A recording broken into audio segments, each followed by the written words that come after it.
हरे कृष्णा राधे राधे। विष्णु प्रसादात सकलम लभन्ते एकादशी व्रतम ये तो कुर्वते नरहरा। अर्थात जो मनुष्य एकादशी का व्रत करता है वह भगवान विष्णु की कृपा से सभी मनोवांछित फल प्राप्त करता है। हरे कृष्णा पाप मोचनी एकादशी, जैसा कि नाम से ही स्पष्ट है कि यह सारे पापों का सहन करने वाली एकादशी है। शास्त्रों के अनुसार कहा गया है कि इस दिन व्रत और उपवास रखने से मनुष्य अपने पूर्व जन्मों के पापों से भी मुक्त हो जाता है।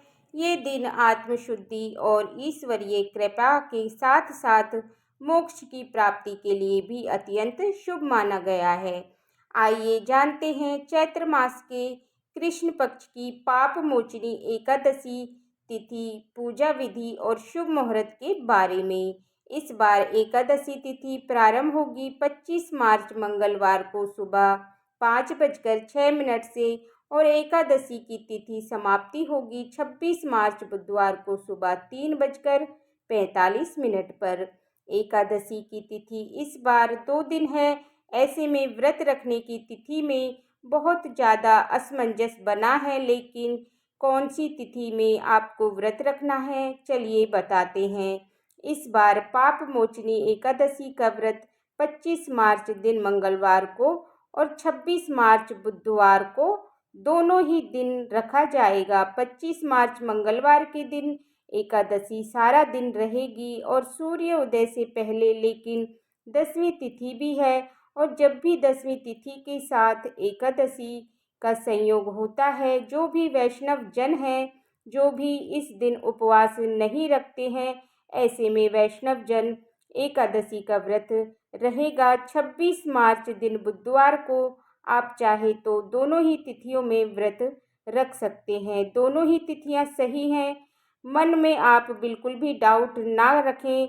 द्वादशी तिथि प्रारंभ होगी 26 मार्च बुधवार को सुबह 3:46 से और द्वादशी तिथि की समाप्ति होगी 27 मार्च गुरुवार को। देखा जाए तो 26 मार्च बुधवार की मध्य रात्रि का ये समय होगा 1:42 AM पर। रात के समय में ही द्वादशी तिथि समाप्त होगी और ये महाद्वादशी होगी, क्योंकि सुबह सूर्य उदय से पहले लेकर रात तक द्वादशी तिथि रहेगी। और ऐसे में बहुत से भक्त एकादशी के साथ साथ द्वादशी को भी व्रत रखते हैं, क्योंकि ऐसा संयोग बहुत कम ही देखने को मिलता है। और इस बार एकादशी का व्रत बहुत ही शुभ योग यानी कि सर्वार्थ सिद्धि योग में रखा जाएगा। ऐसा संयोग बहुत ही कम देखने को मिलता है और इस बार एकादशी का व्रत बहुत ही शुभ योग यानी कि सर्वार्थ सिद्धि योग में रखा जाएगा। ऐसा संयोग बहुत ही कम है कि एकादशी भी हो और सर्वार्थ सिद्धि योग भी बन रहा हो। तो ऐसे में शिव योग इस बार 25 मार्च को दोपहर 2:53 तक रहेगा और बाद में सिद्ध योग प्रारंभ हो जाएगा। 26 मार्च को सिद्ध योग दोपहर 12:26 तक रहेगा और बाद में साध योग पूरा दिन रहेगा। और जब इस बार एकादशी का व्रत 2 दिन रखा जा रहा है, तो ऐसे में दोनों ही दिन पारण मुहूर्त अलग अलग प्राप्त होंगे। ध्यान रखिएगा, जब भी आप एकादशी का व्रत रखते हैं तो आपको व्रत पारण मुहूर्त के साथ साथ हरिवासर के समय का भी पता होना चाहिए, क्योंकि कई बार लोग उपवास तो रखते हैं लेकिन हरिवासर के समय में व्रत खोल लेते हैं और हरिवासर द्वादशी तिथि लगते ही प्रारंभ हो जाता है, जो कि 5 से 6 घंटे तक रहता है। इस समय में व्रत नहीं खोलना चाहिए। और जो लोग इस बार 25 मार्च मंगलवार को पाप मोचनी एकादशी का व्रत रखेंगे, उन्हें 26 मार्च बुधवार को सुबह 9:06 से 10:56 के बीच में व्रत खोलना पड़ेगा। और इसके अलावा दोपहर में 1:31 से 2:48 तक का समय भी व्रत पारण के लिए रहेगा।